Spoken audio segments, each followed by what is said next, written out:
After a couple of hours, we got our base established. We've got millions of units, a couple of A-class ships, over 1,000 nanites, and we're only just getting started. What ladies and gentlemen, Lycos here, and today we're going to be jumping back into one of the best games that I have ever played. This is my 2022 Beginner's Guide for No Man's Sky. Our first priority is to repair our scanner, which you can do with ferrite dust. Now you can find ferrite dust in the rocks that are in the area. Repairing our scanner is so important because you need to find sodium as quickly as possible. Your hazard protection is running out, and once that runs out, you're gonna die. Also, the scanner is very good for locating oxygen, which is another crucial resource that you're gonna need to repair your life support. One very quick tip for you guys, you see here that I'm doing a melee boost. So basically all you're doing is you're running, and then you're hitting your melee button and then your jetpack at the same time, and that will give you a crazy speed boost to get around the planet much quicker. Early on, if you see any containers like this around, make sure you loot them. You can find a lot of good stuff in these containers. Now let's repair our analysis visor. The game hasn't prompted us to do it yet, but this is a very good thing to have as soon as possible. Very easy to repair. All you need is a carbon nanotube, and this is easily made with just a bit of carbon. Once you have your analysis visor repaired, you're going to want to scan everything: plants, rocks, animals. This is a really good thing to have to get you some free units early on in the game, and also you're going to be uploading this later on for some nanites. Whenever you come across these condensed carbon crystals early on, I'd recommend that you harvest them. It's very good for fueling devices that you're going to have later on. Alright, we've made it to our ship. Not much to say about this, just that you got to repair your ship is all pretty straightforward. But at the same time, if you guys have any questions, if you run into anything that confuses you or you get stuck on anything, feel free to ask me questions down in the comments, and I will be sure to help you guys out as much as I can. Right here, you're going to learn how to create the portable refiner. This is a very good tool in the game. I always keep one of these in my inventory. It's very useful, especially early on in the game.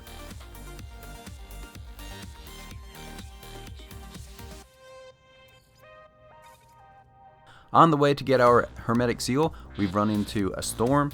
Be very careful when it comes to these storms. They have a much greater impact on your hazard protection. You will find that it's going down much quicker. So make sure you either get in your ship or find some shelter, or be prepared to use quite a bit of sodium in order to keep your hazard protection up. Now we've come across some dihydrogen crystals. When you see these early on, make sure you harvest them. You're going to need these for several things early on in the game. Once your ship is repaired, make sure you grab your portable refiner so you don't have to make another one when you get to your next planet. Woo! Man, I'm excited for this playthrough. Hope you guys are excited too. Let's have a look around the cockpit. It looks very cool in first person, but I do prefer to fly my ship around in third person. Whatever is your preference, but you can switch back and forth whenever you want. Here I'm just blasting some asteroids. You get some very good resources from the asteroids. Some gold and silver, which you can sell, and most importantly, you get titanium, which you're going to need to recharge your engines.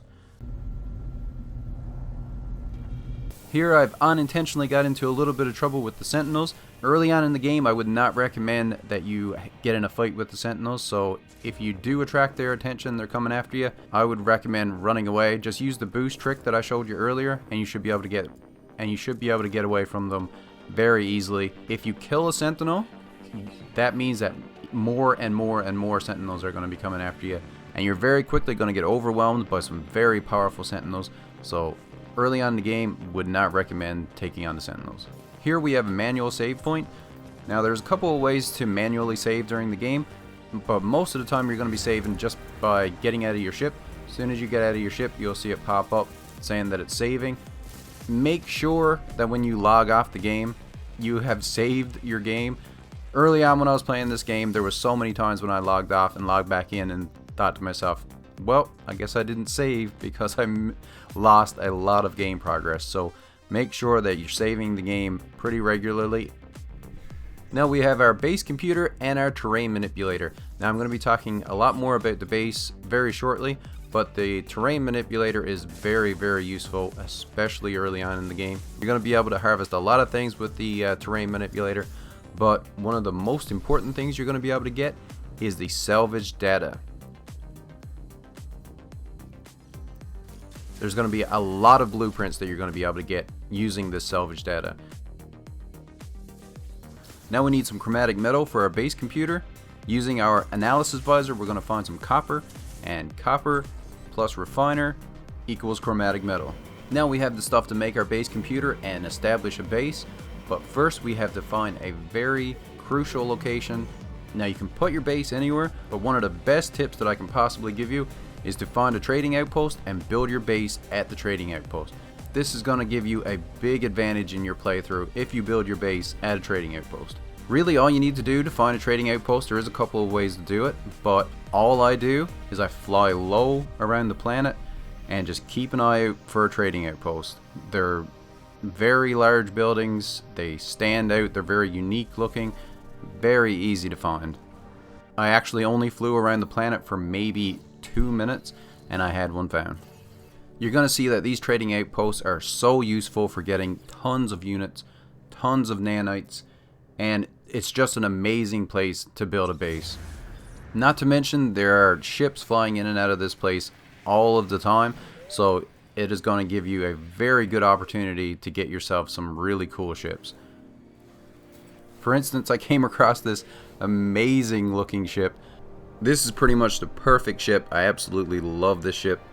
It looks like if you crossed a TIE fighter and an X-Wing, and it even has a little droid. It looks like a little R2-D2 droid there on the wing, which is absolutely awesome. I really wanted to get it, but it was too much money when I found it. But the good thing is that if you see a ship at the trading post, chances are that exact same ship is going to come back around eventually.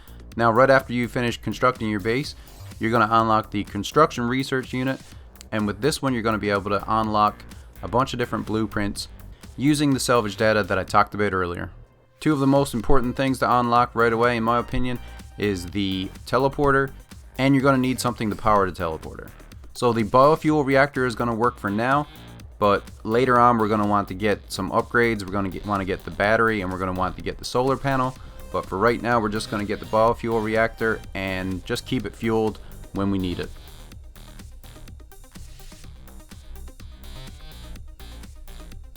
Now let's rename and upload our base, see if we can get a cool picture here. A new beginning.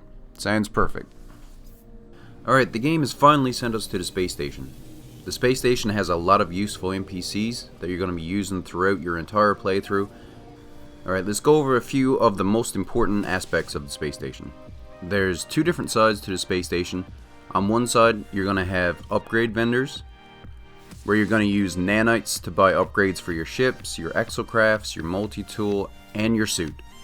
When you're exploring and checking out different space stations, I would always drop by the multi-tool upgrade vendor, because there's always a multi-tool here and you might find a really cool one that you're going to want to buy. The very last upgrade vendor is the one for your suit, and it's very important to stop by these guys every time that you're at a space station, because you can buy one extra inventory slot for every station that you visit. Over here we have the station where you can change the look of your character. There's a whole lot of different options. You can even change the race of your character. So you can spend a little while here customizing your character. I'm just going to change a few things around. And right over here is where you can upgrade your ship. And if it's a ship that you don't want, you can scrap it for upgrades. You can use those upgrades in your ship, or you can sell them to an upgrade vendor to get nanites. Some notable things on the other side of the space station is the galactic trade, where you can sell items, and there's also a teleporter here. You can use this teleporter to teleport to space stations that you've visited before, or you can use it to teleport to your base. Continuing on with the main quest line, the game has sent us to a crashed freighter. Here we're going to unlock the Hyperdrive, which is obviously a very important thing in the game. But before you leave the crashed freighter, there's a couple of different spots where you can blast your way inside of the freighter, and if you have the right materials, you'll be able to fix these cargo pods and get a really good amount of units. Technology prepared. Units received. At this point, we're working on getting some fuel for our hyperdrive, so we need to get the antimatter blueprint.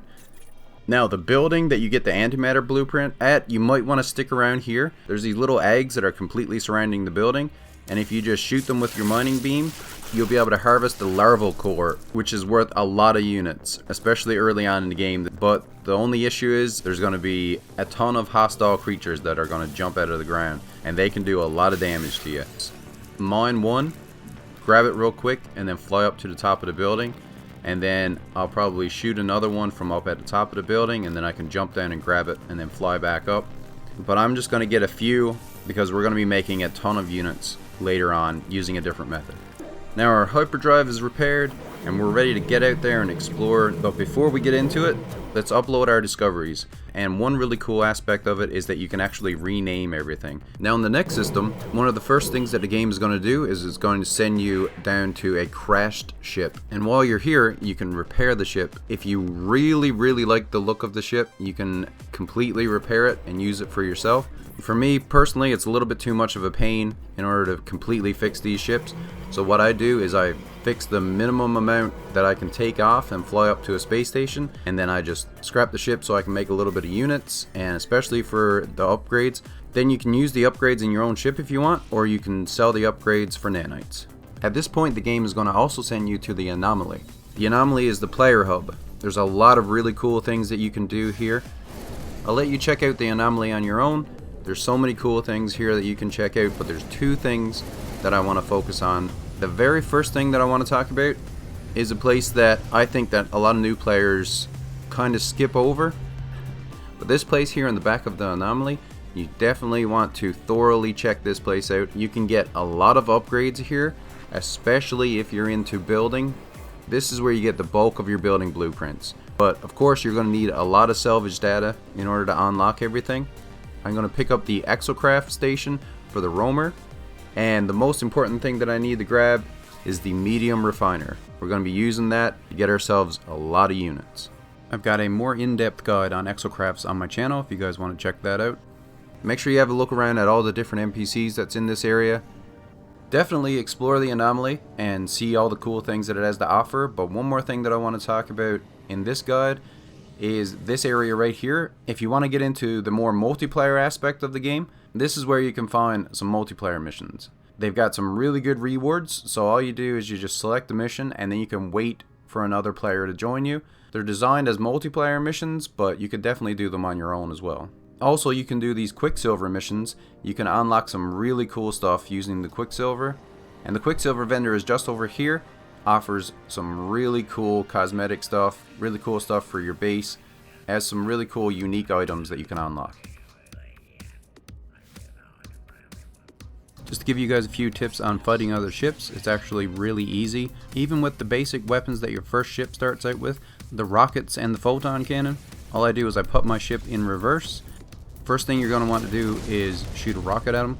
So just make sure the rocket locks on, and then if they're still alive, just immediately switch to the photon cannon and you'll finish them off no problem. Putting your ship in reverse makes lining up a shot on the enemy a lot easier. Alright guys, we're getting close to the end of this episode. I've got a couple more really cool things to show you, but if you found any useful information in this video, maybe think about hitting that like button. Really helps out the video. Appreciate it a lot. But back at the base, we're going to put down a couple of these medium refiners, and we're going to be using these to craft up some chlorine. Now all you need is oxygen and chlorine to make more chlorine, and then that will get you a lot of units. We're going to easily make millions and millions and millions of units using this, and it's pretty straightforward. I do have a guide specifically on this. If you guys want to check it out, I will link it at the end of this video. But basically all you do is you just buy the oxygen, buy the chlorine, and then just make more chlorine. So you need to buy a ton of oxygen and just a little bit of chlorine, and then you're going to make chlorine that's worth a ton of units. And then with those units, we're going to buy ourselves a really cool ship. I haven't found the cool ship that I found earlier just yet, but I did find this other one that kind of looks like an X-Wing. I really like the wings on this one, so I think I'm going to be holding on to this one for a little while. So this is another thing that I really like about building your base at one of these outposts, because you can do things in your base, refine materials or whatever, and then you can from time to time just pop down here and check out the ships and see if there's anything really cool that you want to buy. And if you are refining resources, this gives you a really convenient spot where you can sell your resources. We got our base established, a couple of A-class ships, millions of units, and over 1,000 nanites, and we're only just getting started. Thank you all for watching. You can check out my channel for more No Man's Sky content, and hit that subscribe button if you haven't subscribed already. And as always, stay where you're at, and I'll come where you're to. Later everyone.